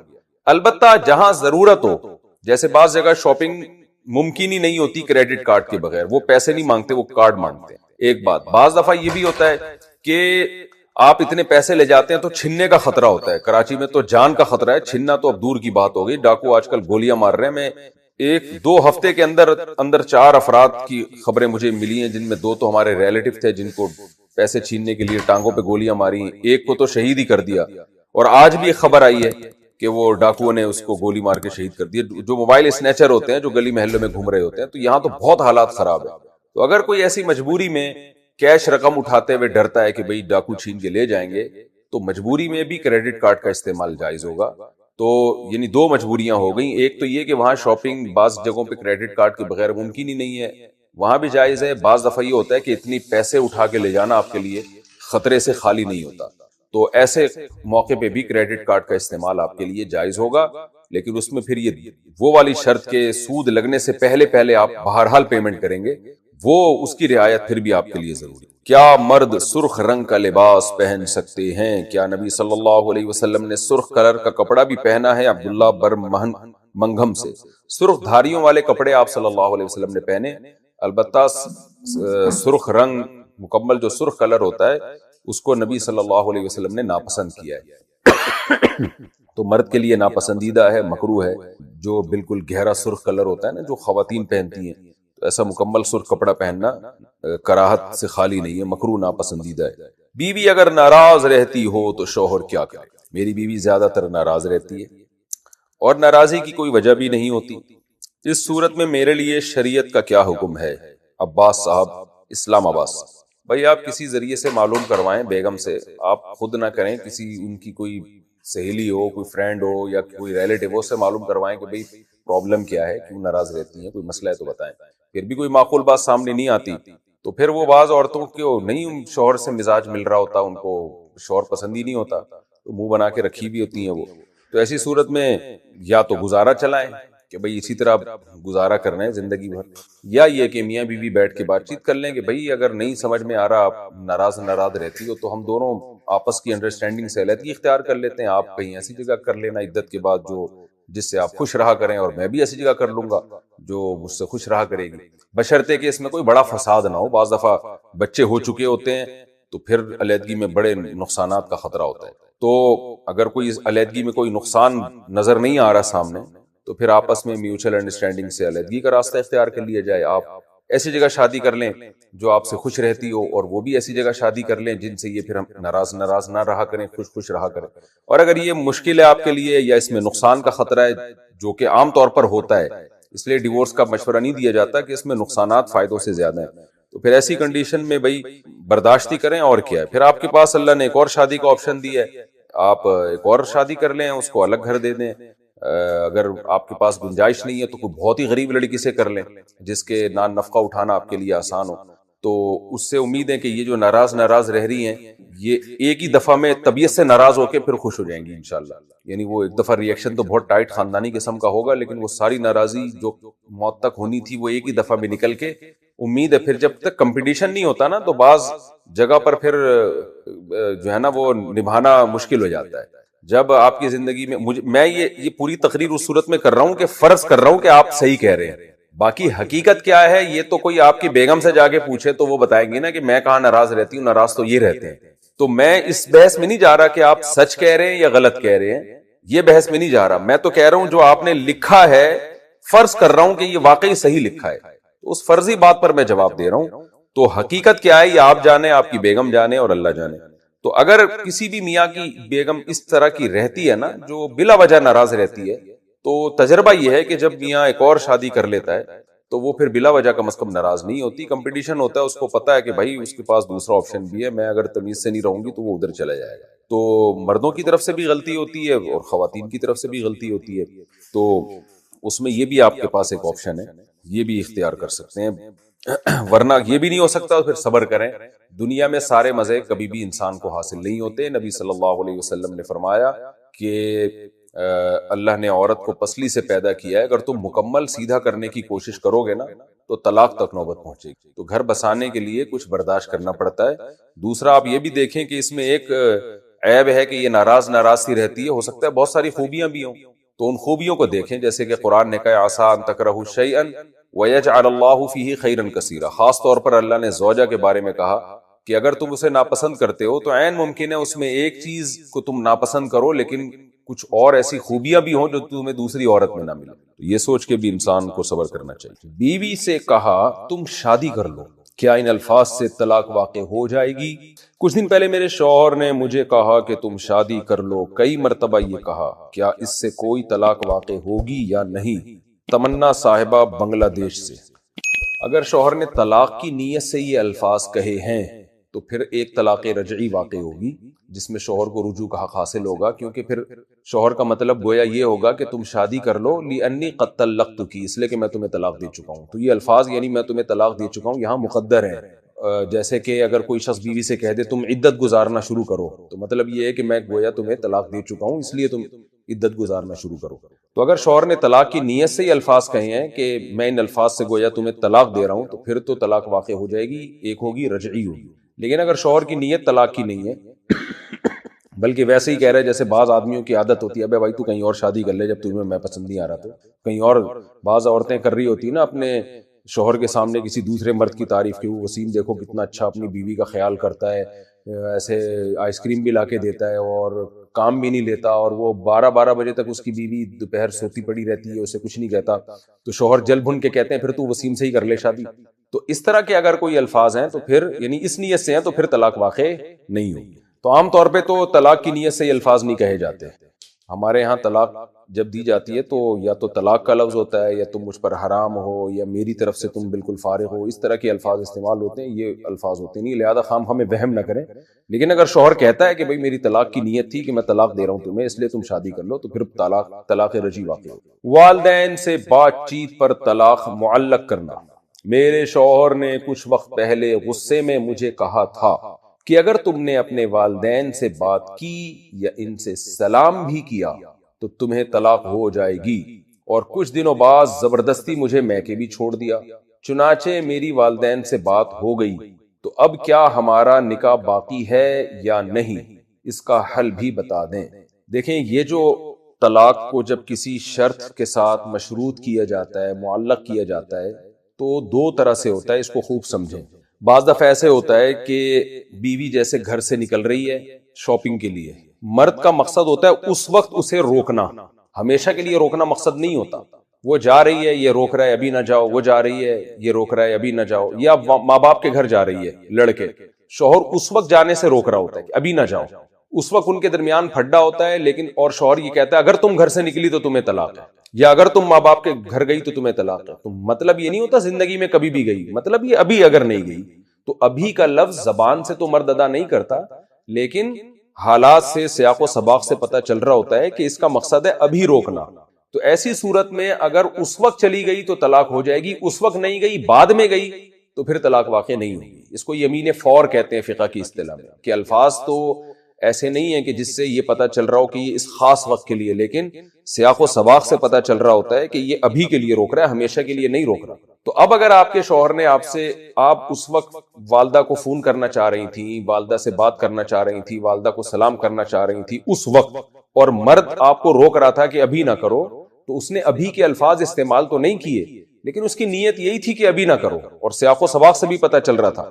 تو اگر اس وقت آپ نے والدین سے بات نہیں کی یا اس وقت فون کر کے سلام نہیں کیا تو پھر بعد میں کرنے سے طلاق واقع نہیں ہوگی. لیکن آپ کے سوال سے مجھے ایسا لگ رہا ہے کہ یہ اس وقت کے ساتھ خاص نہیں ہے. مرد کا مقصد آپ کو ماں باپ سے سلام کرنے سے اور کلام کرنے سے روکنا تھا، بظاہر جو سوال سے لگ رہا ہے، تو اس میں کوئی یمین فور والا کیس نہیں ہے. یعنی مرد کا مقصد جو مجھے سوال سے لگ رہا ہے وہ یہی لگ رہا ہے کہ اس کا مقصد ہمیشہ کے لیے روکنا تھا. اب جیسے کہ میں الفاظ دوبارہ ریپیٹ کرتا ہوں، میرے شوہر نے کچھ وقت پہلے غصے میں مجھے کہا تھا کہ اگر تم نے اپنے والدین سے بات کی یا ان سے سلام بھی کیا تو میری طرف سے تمہیں طلاق ہو جائے گی. تو مجھے ایسا ہی لگ رہا ہے کہ یہ اس وقت کے ساتھ خاص نہیں تھا، اس وقت کوئی خاص پھڈا نہیں چل رہا تھا جس میں اس وقت روکنا مقصد ہو. یہ میں اس لیے تفصیل بتا رہا ہوں کہ اپنی کنڈیشن آپ کسی قریب میں جو مفتی ہے بنگلہ دیش میں، بڑے بڑے علماء ہیں، ابھی حضرت مفتی عبدالسلام چاٹگامی رحمہ اللہ تعالیٰ کا انتقال ہوا، بہت بڑے عالم تھے، بنوری ٹاؤن میں ہوتے تھے لیکن تھے بنگلہ دیش. تو وہاں بڑے بڑے مفتیان کرام ہیں، اگر کوئی ایسی صورتحال ہے تو ان سے پراپر طریقے سے مل کے اپنی سچویشن بتائیں. لیکن جنرلی جو سوال ہے، جو آپ کا سوال ہے، جو نارملی اس سے یہی لگ رہا ہے کہ شوہر اس وقت نہیں بلکہ مستقل روکنا مقصد تھا. تو اگر شوہر نے یہ الفاظ کہے ہیں کہ تم نے اپنے والدین سے بات کی یا ان سے سلام بھی کیا تو تمہیں طلاق ہو جائے گی، تو اس کے بعد وہ زبردستی آپ کو میکے لے گئے، آپ نے والدین سے بات کر لی، طلاق واقع ہو جائے گی. لیکن ایک طلاق رجعی ہوگی، شوہر کو یہ حق ہوگا کہ وہ رجوع کرے کیونکہ شوہر نے ایک طلاق کے الفاظ استعمال. لیکن شوہر کے لیے ایسی قسم اٹھانا طلاق کی حرام ناجائز ہے، کیونکہ آپ اپنی بیوی کو والدین سے ملنے سے، والدین سے بات چیت کرنے سے روک نہیں سکتے، یہ ناجائز ہے. شوہر گناہگار ہوگا ایسی قسم پہ. عدت کے دوران کورونا ویکسین لگانا. میری خالہ کے خاوند فوت ہو چکے ہیں، کیا وہ عدت کے دوران کورونا ویکسین لگوانے جا سکتی ہیں؟ محمد بابر علی، کوٹ ادو. دیکھیں، بیماری کا خطرہ ہو یا کوئی عملاً بیمار ہو تو پھر عدت کے دوران ضرورت کی وجہ سے عورت کے لیے گھر سے نکلنا جائز ہے. تو اصولی طور پر تو مسئلہ یہی ہے کہ عورت اگر بیمار ہو یا بیمار ہونے کا غالب گمان ہو اس کو کہ اگر میں نے یہ ویکسین نہیں لگوائی تو میں بیمار ہو جاؤں گی، تو دونوں صورتوں میں اس کے لیے مجبوری کی وجہ سے گھر سے نکلنا جائز ہے. پہلی کوشش تو یہ کہ ڈاکٹر گھر میں آئے، یہ بھی ممکن نہ ہو تو پھر گھر سے جا سکتی. اب کرونا ویکسین کے لیے گھر سے نکلنا جائز ہے یا نہیں، تو اس کی ضرورت ان کو کتنی ہے، ان کو خطرہ کتنا ہے، تو یہ اپنے قریبی ڈاکٹر سے مشورہ لے. مفتی تو یہ بتا سکتا ہے کہ ضرورت کی وجہ سے عورت کے لیے عدت کے دوران گھر سے نکلنا جائز ہے اور صحت بھی ایک ضرورت ہے. لیکن آپ کو ویکسین کی کتنی ضرورت ہے، کتنی نہیں ہے، کتنا ویکسین نہ لگنے کی صورت میں آپ کو بیمار ہونے کا خطرہ ہے، یہ آپ کو مفتی صاحب نہیں بتائیں گے، یہ آپ کو ڈاکٹر بتائے گا. تو ڈاکٹر سے رابطہ کر لیا جائے. وہ اگر کہتا ہے کہ نہیں بھئی آپ کو خطرہ ہے کہ اگر آپ نے ویکسین نہیں لگائی تو آپ کو کورونا کا اٹیک ہو سکتا ہے، نقصان ہو سکتا ہے آپ کو، تو پھر ایسی کنڈیشن میں آپ کے لیے اول تو کوشش یہ کریں ویکسین والے کو گھر میں بلوا کے لگوائیں، اور اگر یہ ممکن نہ ہو تو پھر مجبوری میں آپ کے لیے ویکسین لگوانے کے لیے نکلنا جائز ہے. لیکن اگر ڈاکٹر کہتا ہے بھائی کوئی ایسی خطرے کی بات نہیں ہے، کوئی آپ کو کوئی ایسی بیماری نہیں ہے، کوئی ایسا نہیں ہے، آپ تھوڑا ڈیلے کر لیں، عدت کے بعد لگوا لیں، تو پھر عدت کے دوران نکلنا جائز نہیں ہوگا. زکوٰۃ کی نیت کا طریقہ کیا ہے؟ میرے ماموں زاد بہن نے مجھ سے کچھ پیسے ادھار مانگے، ان کے حالات ٹھیک نہیں تھے تو میں نے سوچا کہ انہیں دینے کے بجائے زکوٰۃ کے پیسے دے دوں، لیکن جب میں انہیں پیسے دینے گئی تو اس وقت نیت نہیں کر پائی، بعد میں گھر آ کر دوبارہ نیت کر لی، کیا اس طرح میری زکوٰۃ ادا ہو گئی یا نہیں؟ بنت عبداللہ. اگر آپ نے ان کو پیسے دیتے ہوئے باقاعدہ یہ نیت کی تھی کہ یہ ادھار دے رہی ہوں، زکوٰۃ نہیں دے رہی، تو پھر وہ زکوٰۃ میں بعد میں نیت کرنے سے زکوٰۃ نہیں بنے گی. لیکن اگر آپ نے شروع میں یہ نیت کی کہ یہ پیسے میں نے نکالے ہیں، اپنی خالہ زاد بہن کو دوں گا اور میری نیت زکوٰۃ کی ہے، دل میں یہ آپ کے آ گیا کہ میں ان کو جو پیسے دوں گی یا دوں گا، جو صاحب بھی ہیں میرا خیال ہے صاحب ہیں، یہ دوں گی نہیں ہے، یہ دوں گا ہے، کیا نام ہے ان کا، عبداللہ صاحب، بنت عبداللہ، اچھا یہ بھی دوں گی ہیں. اگر آپ نے اس وقت پیسے نکالے کہ بھئی یہ پیسے میں نے دینے ہیں اپنی کزن کو زکوٰۃ کی نیت سے، یعنی زکوٰۃ میں دینے، عین دیتے ہوئے آپ کو ذہن میں نہیں رہا تو بھی زکوٰۃ ادا ہوگی. یا آپ نے نیت کی تھی کہ بھئی میں اپنی کزن کو پیسے دوں گی اور زکوٰۃ دوں گی، تو بس آپ نے جا کے پکڑا دیے تو وہ زکوٰۃ ہی سمجھے جائیں گے. یعنی عین اس وقت دیتے ہوئے باقاعدہ اس نیت کا مستحضر ہونا اور یہ کہنا کہ میں نیت کرتی ہوں زکوٰۃ دینے کی، یہ ضروری نہیں ہے. شروع میں آپ نے نیت کر لی، وہی نیت کافی ہے. جب تک کہ اس کے خلاف کی نیت نہیں ہوگی. ہاں دیتے ہوئے باقاعدہ ادھار کی نیت تھی، پھر بعد میں زکوٰۃ کی نیت نہیں ہوگی. تو آپ کے بظاہر سوال سے مجھے ایسا ہی لگ رہا ہے کہ آپ نے شروع میں زکوٰۃ کی نیت کر لی تھی، دیتے ہوئے آپ کو باقاعدہ دوبارہ سے آپ نے نیت نہیں کی، تو یہ اس سے کچھ نہیں ہوتا، انشاءاللہ زکوٰۃ آپ کی ادا ہو جائے گی. کیا اللہ عام انسان سے بات کر سکتا ہے؟ کیا حضرت مریم علیہ السلام اور حضرت موسیٰ علیہ السلام کی والدہ سے اللہ نے خود بات کی؟ کیا یہ بات صحیح ہے؟ جبکہ قادیانی اس سے یہ ثابت کرتے ہیں کہ اللہ نبی اور رسول کے علاوہ لوگوں سے بھی بات کر سکتا ہے. فوزیہ صاحبہ لندن سے. اللہ کو سب چیز کی قدرت ہے، اللہ سب سے بات کر سکتا ہے لیکن کرتا نہیں ہے. اللہ بات کرتا ہے موسیٰ علیہ السلام سے براہ راست، اللہ ہم کلام ہوا. باقی پیغمبروں سے یا اہل اللہ سے جو اللہ نے بات کی ہے براہ راست نہیں کی، بلکہ الہام کے ذریعے. جیسے کہ حضرت موسیٰ کی والدہ کے بارے میں آتا ہے وَأَوْحَيْنَا إِلَىٰ أُمِّ مُوسَىٰ، ہم نے موسیٰ کی ماں کو وحی کی. وہی اشارے کو کہتے ہیں، ان کے دل میں الہام کیا اللہ نے. تو یہ الہام ہو سکتا ہے لیکن جو ہے اللہ براہ راست ہم کلام نہیں ہوتا. مَا كَانَ لِبَشَرٍ أَن يُكَلِّمَهُ اللَّهُ إِلَّا وَحْيًا أَوْ مِن وَرَاءِ حِجَابٍ أَوْ يُرْسِلَ رَسُولًا. قرآن کہہ رہا ہے کہ کسی بشر میں یہ مجال نہیں ہے کہ اللہ سے براہ راست ہم کلام، الا یہ کہ اللہ وحی کرتے ہیں، یعنی دل میں القاء کر دیتے ہیں اس کے. او من وراء حجاب، یا اللہ پردے کے پیچھے سے ہم کلام ہوتے ہیں، جیسے موسیٰ علیہ السلام سے اللہ ہم کلام ہوئے، براہ راست ہوئے لیکن پردے کے پیچھے سے. او یرسل رسولا، یا اللہ کسی پیغمبر کو بھیج دیتے ہیں، جیسے جبریل، یعنی رسول کو بھیجتے ہیں، یعنی فرشتے کو، جیسے جبریل کو بھیجا. تو یعنی الہام بھی ہو سکتا ہے، اور پیغمبروں پر جو القاء ہوتا ہے اس کو وحی کہا جاتا ہے، اور اہل اللہ پر جو پیغمبروں کے علاوہ پر جو الہام ہوتا ہے اس کو الہام کہتے ہیں، اس کو وحی سے تعبیر نہیں کیا جاتا. تو دونوں قسم کے الہام میں فرق یہ ہے کہ پیغمبر کا جو الہام ہے وہ قطعی اور یقینی ہے، وہ 100% اس کی علامت ہے کہ اللہ ہی کی طرف سے، اس میں شیطانی تصرف اور شیطانی دخل نہیں ہے، لہذا اس پر ایمان بھی واجب ہے اور اس کے خلاف جانے کی بھی اجازت نہیں ہے. لیکن اہل اللہ پر جو الہام ہوتا ہے وہ قطعی اور یقینی نہیں ہوتا، اس میں ولی اللہ کا یہ خیال ہوتا ہے کہ شاید یہ اللہ کی طرف سے الہام ہے، لیکن اس میں اس بات کا خطرہ بھی ہوتا ہے کہ شیطان کا تصرف بھی ہو سکتا ہے. اب موسیٰ علیہ السلام کی والدہ کو جو الہام ہوا اس میں فی نفسی ہی اس کا امکان تھا کہ اللہ کی طرف سے بھی ہو سکتا ہے شیطان کی طرف سے ہو، لیکن جب قرآن نے بیان کر دیا کہ ہم نے موسیٰ کی ماں پہ الہام کیا تھا، تو قرآن کے بیان سے یہ بات ثابت ہو گئی کہ وہ شیطانی تصرف نہیں تھا، وہ واقعی 100% اللہ کی طرف سے الہام تھا. تو وہ الہام ہو سکتا ہے. لیکن قادیانی گڑبڑ یہ کرتے ہیں کہ یہ جو ہے نا الہامات پر انہوں نے دین کی بنیاد رکھی ہوئی ہے. اب یہ بات ثابت کر دیتے ہیں کہ بھئی دیکھو قرآن و سنت سے ثابت ہے کہ اللہ نبی کے علاوہ بھی الہام ہوتا ہے، یعنی اللہ کی طرف سے. تو وہ فلاں پہ بھی الہام ہوا، فلاں پہ الہام سے یہ رپورٹ آئی، تو اٹھ پٹانگ میرے قادیانیوں سے واسطے پڑے ہیں، وہ ہر باطل چیز کو الہاموں سے ثابت کر رہے ہوتے ہیں. تو خوب سمجھ لیں، ولی اللہ پہ جب کوئی الہام ہوتا ہے تو وہ الہام دوسرے کے حق میں حجت نہیں ہوتا، وہ قطعی نص کی طرح نہیں ہوتا، اس میں غلطی کا امکان بھی ہوتا ہے، اس سے شریعت کا کوئی مسئلہ ثابت نہیں ہو سکتا. اس لیے اس الہام کے بارے میں شرعی حکم یہ ہے کہ اگر وہ قرآن و سنت کے بالکل مطابق ہے تو اس کو مان لینے میں کوئی حرج نہیں ہے، لیکن اگر قرآن و سنت سے وہ ثابت نہیں ہے یا اس کے خلاف ہے تو پھر اس الہام سے شرعی مسئلہ بالکل بھی ثابت نہیں ہوگا. شرعی مسائل کے لیے الہامات نہیں ہیں بلکہ قرآن اور سنت، اجماع اور قیاس، یہ 4 شرعی دلائل ہیں. الہام سے کوئی شرعی مسئلہ کبھی بھی ثابت نہیں ہو سکتا، کیونکہ الہام میں غلطی کا امکان ہوتا ہے. تو الہام ہو سکتا ہے ولی اللہ کو، لیکن وہ قطعی اور یقینی چیز نہیں. پہلی بیوی کے کہنے پر دوسری بیوی کو طلاق دینا. میرے شوہر نے مجھ سے دوسری شادی کی تھی پہلی بیوی کو بتائے بغیر. اب 1.5 سال بعد پہلی بیوی کو پتہ چلا تو انہوں نے مجھے طلاق دے دی اپنے ماں باپ اور پہلی بیوی کے کہنے پر. ایسے آدمی کی دنیا اور آخرت میں کیا سزا ہے، جبکہ وہ آپ کے بیانات بھی کافی سنتے ہیں اور آپ سے متاثر تھے مگر رشتے نبھا نہیں سکے. یہ خاتون نے اپنا نام لکھا ہے کراچی سے، لیکن میں نام ہائی لائٹ نہیں کر رہا، تو کسی کی ذاتی مسائل ہیں، ان کے میاں سمجھ جائیں گے میرے بارے میں بات ہو رہی ہے. اب ہو سکتا ہے صحیح ہو سکتا ہے غلط ہو، تو میں تو صرف مسئلے کا جواب دوں گا. اب قطع نظر اس سے کہ یہ خاتون نے جو اپنے شوہر پہ الزام لگایا یہ الزام صحیح بھی ہے یا غلط ہے، کیونکہ بعض دفعہ بیوی کے کہنے پہ نہیں دے رہا ہوتا، وہ عورت میں ہی کوئی خرابی ہوتی ہے اس پہ دے رہا ہوتا ہے، اور بعض دفعہ واقعی بیوی کے کہنے پہ دے رہا ہوتا ہے.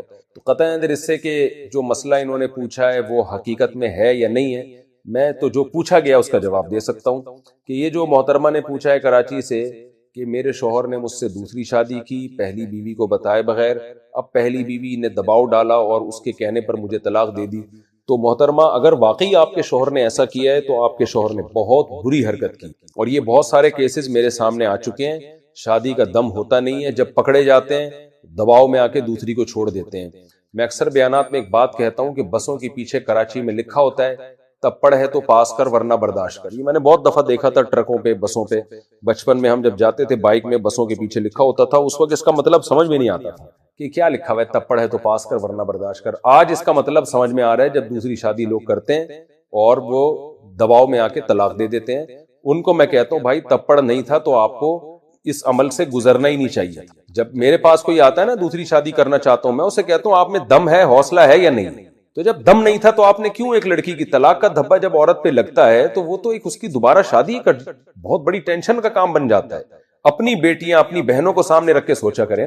اور ویسے بھی طلاق اللہ کو ایک ناپسندیدہ چیز ہے، اور پہلی بیوی کے لیے مطالبہ کرنا کہ دوسری کو چھوڑو، یہ تو نبی صلی اللہ علیہ وسلم کی ممانعت ہے. آپ صلی اللہ علیہ وسلم نے فرمایا، صحیح حدیث ہے کہ کوئی عورت اپنی سوکن کی طلاق کا مطالبہ نہ کرے لتکفی ما فی صفحتها لتکفی ما فی صفحتها، تاکہ اس کے برتن میں جو کچھ ہے وہ اپنے پاس انڈیل لے. او کما قال صلی اللہ علیہ وسلم. یعنی کیا مطلب؟ فإن لها ما قدر لها، اس طرح کے حدیث کے الفاظ ہیں. اس لیے کہ پہلی بیوی کے مقدر میں شوہر کے رزق سے، اس کی محبت سے جو کچھ لکھا ہوا ہے وہ اس کو مل کے رہے گا. دوسری کے آنے سے اس کی روزی میں کمی نہیں آئے گی. اس کو جو مقدر ہے وہ مل کے رہے گا. تو عورتیں طلاق دلوا دیتی ہیں سوکن کو، اس لیے کہ شوہر سے ہمیں ٹائم زیادہ چاہیے، شوہر کی آمدن ڈیوائیڈ نہ ہو جائے. تو آپ صلی اللہ علیہ وسلم نے فرمایا عورت کو چاہیے اپنے سوکن کو طلاق نہ کروائے تاکہ سوکن کے بھی سارے حقوق یہ خود لے لے. آپ نے فرمایا ایسا نہ کرے، اس لیے کہ اس کا کوئی فائدہ نہیں ہے. اس لیے کہ اس پہلی بیوی کے مقدر میں جو شوہر کی محبت، روزی اور ٹائم لکھا ہوا ہے یہ بہرحال اس کو مل کے رہے گا، چاہے وہ دوسری کو چھوڑے یا نہ چھوڑے. تو یہ عبث کام اور ایک گناہ اپنے ذمہ لازم ہو گیا. اس لیے کہ طلاق دلوانا تو شریعت میں بہت، یعنی کسی کے درمیان طلاقیں دلوا دینا یہ کوئی اچھا کام تو نہیں ہے شریعت کی نظر میں. تو نبی صلی اللہ علیہ وسلم نے سوکن کو بھی منع کیا کہ سوکن کو طلاق نہ دلوائے. اور دوسری بات، نبی صلی اللہ علیہ وسلم نے بذات خود طلاق کو پسند بھی نہیں کیا ہے. اور ویسے بھی معاشرے میں جس چیز کے بہت برے اثرات پڑ رہے ہوں تو شریعت اس کی کبھی بھی حوصلہ افزائی نہیں کر سکتی. تو ایک بے گناہ عورت ہے، آپ نے اس سے شادی کر لی، وہ نہ کرتے تو اچھا تھا، اس لیے کہ جب نہ کرتے تو کوئی بھی کر لیتا. اب طلاق کا دھبا لگنے کے بعد لوگوں کے دماغ میں 10 قسم کے وسوسے آتے ہیں، پتہ نہیں یار اس کے میاں نے اس کو چھوڑا کیوں تھا. لوگ خود اب شادی کرنے میں 100 دفعہ سوچتے ہیں. پھر عورت کے بھی جذبات ہوتے ہیں، اس کو شوہر کی یادیں وابستہ ہو جاتی ہیں. تو یہ ساری چیزیں ہوتی ہیں. اس لیے بھائی 4 شادیاں آپ ضرور کریں، لیکن عدل کے ساتھ، انصاف کے ساتھ، اور دم ہے تو کریں. نہیں تو دم نہیں ہے تو پھر نہ کرنا یہ کرنے سے بہتر ہے. میں تو کہتا ہوں دم پیدا کریں اپنے اندر. لیکن بہرحال یہ بہت بری حرکت ہے، اور یہ ایک خاتون کا کیس نہیں آیا، درجنوں خواتین کے کیس میرے سامنے آ چکے ہیں. کر لیتے ہیں تھوڑے دن مزے اڑائے، پھر برداشت نہیں ہو رہا تو چھوڑ چھاڑ کے بھاگ گئے. بہت ہی معیوب اور بہت ہی بری حرکت ہے. اور یہ سوچنا چاہیے آپ کی بیٹی بہن کے ساتھ کوئی یہ حرکت کرے تو آپ کے بہنوئی کے بارے میں کیا جذبات ہوں گے. نبی نے فرمایا جو دوسروں کے لیے جو چیز پسند نہیں کرتے اپنے لیے بھی وہ، یعنی جو چیز دوسروں کے لیے پسند کرتے ہو اپنے لیے بھی وہی پسند کرو. دوسروں کے لیے تو پسند یہ کرتے ہیں کہ وہ طلاق نہ دے آپ کی بہن کو، آپ کی بیٹی کو، تو دوسرے کی بہن بیٹی کے لیے بھی یہی چیز پسند کرو. تو اگر آپ کے میاں نے اس طرح کا کام کیا تو میں ان کو نصیحت ہی کر سکتا ہوں کہ بھائی اب جب کر لی تھی تو اڑ جانا چاہیے. ایسی کی تیسی دیکھا جائے گا یار، کیا ہے موسٹ وانٹیڈ بن جائیں گے، بائک کے پیچھے لکھ لیے گا موسٹ وانٹیڈ، تو کیا ہوگا؟ سسرال کیا کر لے گا آپ کو؟ بعض لوگ کہتے ہیں سسرال جان سے مار دے گا. بھائی جان سے کیوں مارے گا؟ وہ بہنوئی کی شرکت برداشت نہیں کر رہے. پورا ہی بہنوئی مارکیٹ سے شارٹ ہو جائے، بہن بیوہ ہو جائے، کیسے برداشت کریں گے؟ تو بڑے بیوقوف ہوں گے. تو اس لیے، اور ٹائم جو ہے نا بہترین چیز ہے. جب بھی کوئی دوسری شادی کر کے پھنستا ہے تو ٹائم گزارے. جیسے جیسے ٹائم گزرے گا تو زخم انشاءاللہ مندمل ہوتے رہیں گے اور حالات نارمل ہو جائیں گے. شروع کے 1-1.5 سال بڑا ایک جذباتی ہوتا ہے، تو اس میں مرد اگر صبر کر لے، تھوڑا برداشت والی پالیسی اختیار کر لے تو حالات ٹھیک ہو جاتے ہیں. شروع میں اتنا دباؤ آتا ہے کہ وہ، میرے سامنے ایسے حالات بھی ہیں کہ مرد لڑکے نے دوسری شادی کی ہے اور اتنا دباؤ آیا کہ وہ سٹا لگانے لگا بیٹھ کے دماغی سکون کے لیے. اتنا دباؤ آیا ایک شریف آدمی پر. لیکن جب ٹائم گزرا اس نے برداشت کیا. میرے پاس آیا کہ میں ڈیورس دینا چاہتا ہوں. میں نے کہا نہیں کرو یہ کام، برداشت کرو. لیکن جب کچھ مہینے گزرے ہیں، سال گزرے تو حالات نارمل ہو گئے. شروع میں ایسا لگ رہا تھا کہ نارمل ہو ہی نہیں سکیں گے قیامت تک یہ، لیکن وہ ایک شروع کا ایک زور ہوتا ہے. مرد اگر اس کو برداشت کر لے، تھوڑا مردانگی دکھا دے تو حالات نارمل ہو جاتے ہیں. تو نہ پہلی کے ساتھ زیادتی کریں نہ دوسری کے ساتھ زیادتی. کیا قضا روزے میں سحری کرنا ضروری ہے؟ میرے اوپر 3 مہینے کے روزے ہیں جو کہ میں بچوں کے وقت نہیں رکھ سکی تھی. کیا وہ روزے سحری کے بغیر رکھ سکتی ہوں کیونکہ کبھی سحری میں آنکھ نہیں کھلتی؟ جی بالکل رکھ سکتی ہیں. رات ہی کو نیت کر لیں کہ کل میرا قضا روزہ ہوگا تو بے شک سحری میں آنکھ نہ کھلے تو بھی روزہ ادا ہو جائے گا. لیکن قضا روزے کی نیت دن میں نہیں ہو سکتی. نفلی روزے کی نیت اور رمضان کے اندر جو روزے رکھے جاتے ہیں ان کی نیت تو زوال سے پہلے پہلے بھی ہو سکتی ہے.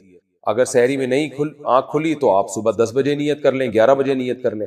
لیکن جو قضا روزہ ہے پھر اس کی نیت رات ہی کو کرنی پڑے گی. اگر آپ کی سحری میں آنکھ نہیں کھلتی تو سونے سے پہلے نیت کر لیں کہ کل میرا روزہ ہے, پھر روزہ ہو جائے. موبائل میں بد نظری کیسے چھوڑیں؟ اگر کوئی موبائل استعمال کرنے سے ہر کچھ دن بعد آنکھوں کے زنا میں مبتلا ہو جاتا ہو, کیا اس کے لیے موبائل کا استعمال کرنا جائز ہوگا؟ یونس صاحب برما سے. موبائل کا استعمال کرنے سے اگر کسی کو غالب گمان قریب با یقین ہے کہ میں جب استعمال کروں گا تو بد نظری ہوگی. ایک تو بد نظری کا مطلب یہ ہوتا ہے کہ آپ کوئی چیز دیکھ رہے ہیں تو اس میں لڑکیوں کی تصویریں آ گئیں, اس سے تو بچنا ممکن نہیں ہے. اس میں آپ کی نیت دیکھنے کی نہیں ہوتی لیکن نظر پڑ جاتی ہے. ایک ہوتا ہے باقاعدہ حرام لذت حاصل کرنے کے لیے موبائل میں ویڈیوز دیکھنا, یہ لڑکیوں کی فحش تصاویر دیکھنا باقاعدہ اس نیت سے کہ میں یعنی لذت حاصل کرنے کے لیے. یہ تو صریح یہ ہے یعنی 100% آنکھوں کا زنا ہے. تو اگر کسی کو اپنے نفس پہ کنٹرول نہیں ہے پہلے تو کوشش کریں کہ گناہ کی عادت چھوٹ جائے. اور اس کا طریقہ یہ ہے کہ جب بھی ایسا گناہ ہو نا کچھ پیسے صدقہ کریں, اپنے آپ کو سزا دیں یا روزہ رکھیں, تو یا کم از کم جرمانہ اپنے اوپر رکھ لیں کہ بھئی منت نہ مانیں, بس ویسے ہی نیت کر لیں کہ میں نے جب بھی بد نظری کی تو 100 روپے 200 روپے 500 روپے 1000 روپے جو بھی جس کو اللہ نے حیثیت دی اتنے پیسے صدقہ کروں گا یا کروں گی. لڑکیاں بھی بعض دفعہ بد نظری کر رہی ہوتی ہیں تو اس سے آہستہ آہستہ انشاءاللہ گناہ کی لت ختم ہو جائے گی. لیکن اگر پھر بھی نہیں چھوٹ رہا تو پھر موبائل کا استعمال چھوڑ دینا چاہیے, اور کیونکہ موبائل فرض واجب نہیں ہے اور نظر کو حرام لذتوں سے بچانا یہ بہرحال فرض ہے. معذور بیٹے کا وراثت میں حصہ. میری 3 بیٹیاں ہیں اور ایک بیٹا ہے. بیٹا دماغی طور پر معذور ہے. یہاں کینیڈا میں ہمیں پہلے سے لکھنا پڑتا ہے تو اس بیٹے کا وراثت میں شرعاً کیا حصہ ہوگا؟ ام عبداللہ کینیڈا سے. دیکھیں وہی حصہ ہوگا جو بیٹے کا ہوتا ہے, جو ایک نارمل بیٹے کا ہوتا ہے. بچہ اپاہا جو لنگڑا لولا اندھا بہرا ہو اور ابھی ماں کے پیٹ میں ہو, پیدا بھی نہیں ہوا, تو جب بھی وہ پیدا ہوگا اس کا وراثت میں بہرحال اتنا ہی حصہ ہوگا جتنا ایک جوان لڑکے کا ہوتا ہے حصہ. تو آپ کی 3 بیٹیاں اور ایک بیٹا ہے تو جو اولاد کو جو وراثت ملے گی وہ 5 حصوں میں آپ نے ڈیوائیڈ کرنی ہے. 5 حصوں میں سے 3 حصے بیٹی کے, بیٹیوں کے ایک بیٹی کے, اور 2 حصے جو ہے وہ آپ کے بیٹے کے ہو جائیں گے. یعنی اولاد کو جو وراثت ملتی ہے اس میں سے تو 2 حصے بیٹے کے ہو جائیں گے. تو آپ کینیڈا میں پہلے سے لکھ دیں کہ بھائی میرے مرنے کے بعد میری وراثت میں سے اتنے % اس بیٹے کو دیے جائیں. اور پھر اس بیٹے کا کیونکہ وہ بیچارہ دماغی طور پہ معذور ہے تو کسی کو متولی بھی بنا دیں, وصی بنا دیں کہ بھائی اس کی دولت فلاں کے کنٹرول میں ہوگی جو اس پر خرچ کرے گا, کیونکہ بیٹا دماغی معذور ہے, اس کو ہاتھ میں پیسے آئیں گے وہ تو اڑا دے گا یا لوگ اس سے کھا جائیں گے. تو کوئی بھی خاندان میں ایسا شخص ہو جس کے بارے میں 100% آپ کو اطمینان ہو, یقین ہو کہ بھئی یہ کھائے گا نہیں اس کے پیسے, تو اس کو آپ متولی بھی بنا دیں کہ بھئی یہ پیسے اس کو دیے جائیں اور وہ اس پر اس کی ضرورت کے حساب سے خرچ کرے, یا اس کے لیے کوئی پراپرٹی خرید لے یا کوئی یعنی ایسی پراپرٹی جس کا رینٹ آتا رہے, یعنی وہ پیسے ضائع نہ ہو. تو یہ آپ پر لازم ہے, اگر آپ ایسا نہیں کریں گی تو گنہگار ہوں گے. رخصتی سے پہلے بیوی کا نان نفقہ کس پر ہے؟ رخصتی سے پہلے کبھی کبھی میاں بیوی ملتے ہیں تو کیا اس صورت میں بیوی کا نان نفقہ شوہر پر واجب ہوگا؟ نور محمد سعودی عرب سے. جب میاں بیوی کبھی کبھی ملتے ہیں تو رخصتی سے پہلے تھوڑی, اب تو رخصتی ہو گئی نا. رخصتی اس کو نہیں کہتے کہ باقاعدہ پراپر طریقے سے ویڈیو بن رہی ہو اور دلہن روتی بھی گھر سے رخصت ہو رہی ہے. رخصتی کا مطلب میاں بیوی کہیں تنہائی میں جمع ہو گئے نکاح کے بعد, تو بس شریعت کی نظر میں رخصتی ہو گئی.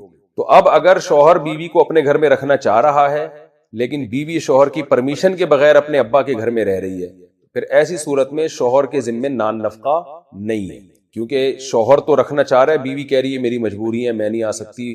پراپر رخصتی یعنی جو عرف میں جس کو رخصتی کہتے ہیں اس کا ٹائم ابھی باقی ہے, تو پھر شوہر کے ذمے نان نفقہ نہیں.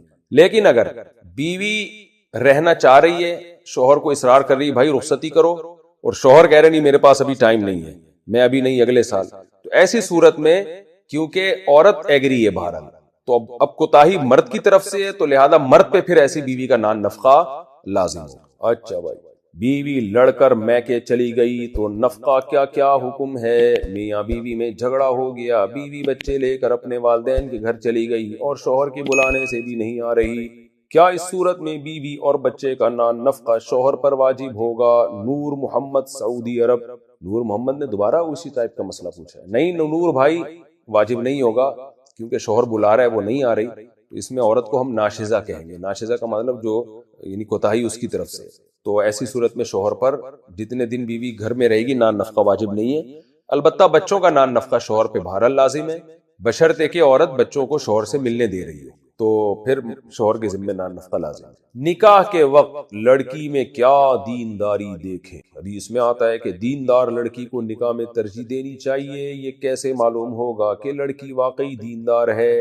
نیز دینداری میں کون کون سی صفات دیکھی جائیں گی؟ سلمان صاحب کراچی سے کہہ رہے ہیں بھئی یہ کیسے پتا چلا کہ لڑکی دیندار ہے؟ یہ کیسے پتا چل گیا تھا کہ یہ لڑکی ہے لڑکا نہیں ہے؟ لوگوں نے بتایا نا، عورتوں نے بتایا، بھئی خاتون ہے تو عورتیں ہی بتائیں گی دیندار ہے، پردہ کرتی ہے، نماز پڑھتی ہے۔